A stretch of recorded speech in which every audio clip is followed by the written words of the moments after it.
Hi hello everyone welcome back to my channel. నేను మీ Raghavarani. Friends అందరు ఎలా ఉన్నారు? అందరు బాగున్నారు అనుకుంటున్నాను. ఈరోజు నేనైతే మీ ముందుకు ఒక సూపర్ రెసిపీని అయితే తీసుకుని వచ్చేసాను. మరి అదేంటి అనుకుంటున్నారా? అదైతే వచ్చేసి గుత్తి వంకాయ అండి. అందరూ కూడా డిఫరెంట్ స్టైల్స్లో డిఫరెంట్ టేస్ట్ తోటి గుత్తి వంకాయ చేస్తారు కదా. మరి నేను నా స్టైల్లో ఎంతో రుచిగా గుత్తి వంకాయ కూర ఎలా తయారు చేసుకోవాలి, అది కూడా చిటికలో రెడీ అయిపోయేలాగా తొందరగా మనకి ఎక్కువ టైం లేనప్పుడు ఎలా తయారు చేసుకోవాలో నేను మీకు చూపించబోతున్నాను. సో ముందుగా వంకాయలను అయితే ఇలా 4 ముక్కల కింద కట్ చేసుకోవాలి గుత్తిలాగా. దీన్ని ఉప్పు ఇంకా పసుపు వేసిన నీళ్ళలో వేయాలి. అలా వేయడం వల్ల మనకి చేదు అనేది రాదు, కండలు రావు అనమాట. తర్వాత ఒక వెజ్జల్ తీసుకుని దాంట్లో నూనె వేసి వేడెక్కిన తర్వాత ఈ కట్ చేసుకున్న వంకాయలు వేసుకోవాలి. అలానే దీంట్లో కొంచెం సాల్ట్ ఇంకా పసుపు వేయాలండి. అలా వేయడం వల్ల మనకి వంకాయలు అనేటివి కండరెక్కవు, చేదు రావు అనమాట. సో ఇవి ఇలా వేయించుకోవాలన్నమాట. మెత్తగా మగ్గే వరకు మనము వీటిని అయితే కుక్ చేసుకోవాలి. నేను ఇక్కడ ఇప్పుడు మూత పెట్టేసుకుని మనం నెక్స్ట్ దీనికి గ్రేవీ అనేది రెడీ చేసుకుందాం ఫ్రెండ్స్. సో గ్రేవీ రెడీ చేసుకోవడానికి ముందుగా ఇక్కడ నేను ఒక చిన్న కడాయి తీసుకున్నాను. ఇందులో నేనైతే ఒక గుప్పుడు పల్లీలు అయితే తీసుకున్నానండి. గ్రేవీ నేను ఎక్కువ కావాలని చెప్పి నేను కొంచెం గ్రేవీ అయితే ఎక్కువ వేసుకుంటున్నాను. మీరు ఇంట్లో జనాలని బట్టి మీరు గ్రేవీ అనేది చూసి తయారు చేసుకోవచ్చు. అలానే నేను ఇక్కడ చిటికెడు మెంతులు అయితే వేసుకుంటున్నాను. అలానే నేను ఒక చిన్న స్పూన్ జీలకర్ర తీసుకున్నానండి. వీటన్నిటిని కూడా బాగా వేయించుకోవాలి. మెంతులు అనేటివి ఎక్కువ తీసుకోవద్దు, ఒక 10 గింజలు అలా తీసుకోవాలండి. ఎక్కువ తీసుకుంటే మాత్రం చాలా చేదు వచ్చేస్తుంది.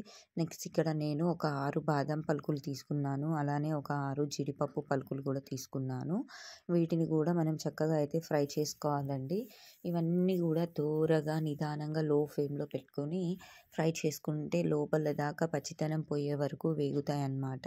సో ఇక్కడ నేను ఒక 1 స్పూన్ గసగసాలు తీసుకున్నాను. ఇవన్నీ కూడా సగం ఫ్రై అయిన తర్వాత ఒక స్పూన్ గసగసాలు తీసుకుని వీటిని కూడా చక్కగా ఫ్రై చేసుకోవాలి. కంప్లీట్గా సిమ్లో పెట్టుకుని ఫ్రై చేసుకోవాలండి. కాస్త ఓపికగా చేసుకోవాలి. ఎక్కువ టైం అయితే ఏం పట్టదు. చివరిగా ఒక 70% ఫ్రై అయిన తర్వాత నేను ఇక్కడ ఒక 2 స్పూన్స్ వరకు నువ్వులు తీసుకున్నాను. ఈ నువ్వులు కూడా వేయించుకొని పక్కన పెట్టుకోవాలి. మరో పక్క మనకి వంకాయలు అనేటివి చక్కగా కుక్ అయిపోయినాయి చూడండి. సో ఈ విధంగా వంకాయలు అనేటివి కుక్ అయిపోయినాయి కదా. ఇప్పుడు దీంట్లోకి మనము రెడీ చేసుకున్న గ్రౌండ్ మిక్చర్, అంటే ఇందాక మనం అన్నీ వేయించుకుని పెట్టుకున్నాం కదా, సో దాన్ని అయితే మనం పేస్ట్ చేసుకోవాలి. దాంట్లో నేను ఇంకా పచ్చి కొబ్బరి కూడా యాడ్ చేశాను.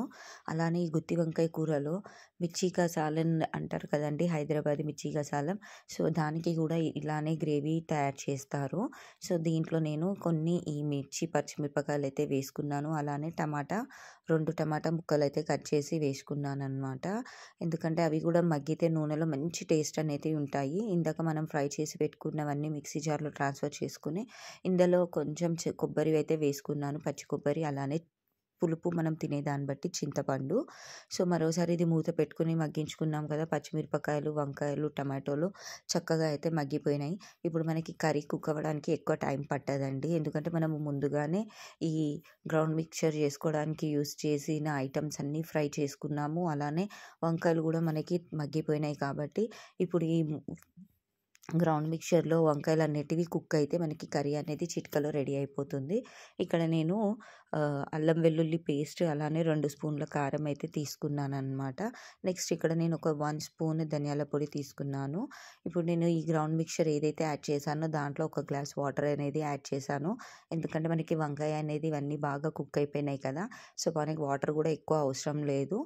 ఈ గ్రేవీ దాంట్లో ఈజీగా మిక్స్ అవ్వడం కోసం వాటర్ అనేది వేసాను అనమాట. ఇప్పుడు ఇలా ఒకసారి గరిటెతోటి వంకాయలన్నీ ఎక్కడ కూడా చితమకుండా కుక్ చేసుకోవాలి. కుక్ చేసుకుని మూత పెట్టుకోవాలన్నమాట. మూత పెట్టుకుని కుక్ చేసుకున్న తర్వాత చూడండి కర్రీ అయితే అలా ఉంది. ఫైనల్గా దీనికి నేను చిన్న తడక అయితే వేస్తున్నాను. గ్రేవీ అనేది దగ్గర పడిన తర్వాత మనం దాని కర్రీని అయితే టర్న్ ఆఫ్ చేసేసుకోవాలి.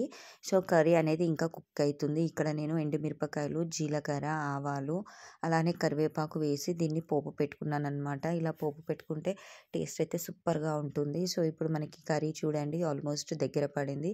ఆయిల్ అనేది కూడా సపరేట్ అవుతా ఉందన్నమాట. దీన్ని ఇలా సిమ్‌లో పెట్టుకొని కుక్ చేసుకుంటే కర్రీలో నుండి ఆయిల్ అనేది సెపరేట్ అయితుంది. మనకిప్పుడు కర్రీ అనేది ఆల్మోస్ట్ డన్ అండి.